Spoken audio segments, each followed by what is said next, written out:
Space goes on forever. The opening to yet another Amityville sequel. Priest Father Benner makes his way into the house.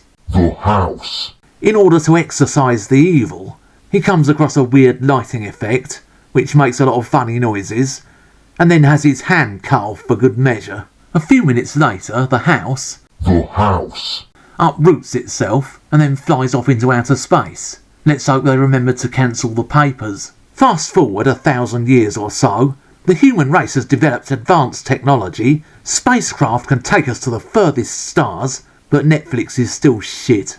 A ruthless corporate boss sends a group of people in Space Station Bakeofoil Alpha to investigate strange things in space. After watching a kids' TV show about a rocket taking off, they find a giant flaming pentagram in space. And also making its way through the stars is the house. The house. One of the crew, by the way, also has a day job advertising orange squash.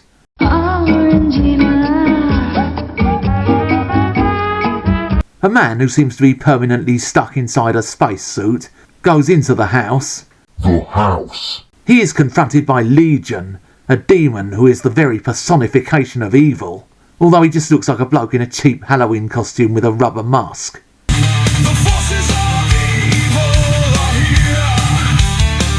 He explains the plot, although as his voice is completely muffled, you can't understand a bloody word he's saying.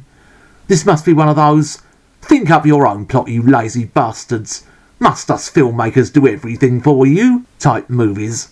It appears that the house is on the event horizon of a black hole. The rest of the crew go into the house, which seems in remarkably pristine condition, given that it's been derelict for about 1,000 years. Father Benner reappears, and what follows are a series of trippy lighting effects. There's barely any story to speak of, it's just one weird light effect after another, although I'm sure fans of the worst of the 1950s science fiction movies will marvel at the nondescript characters, the long slabs of tedium, the cheap looking sets, the dodgy special effects, the unintentionally hilarious rubber hand that goes on a little rampage, and of course the monster. In this case it looks like it's beamed straight from an episode of Morph.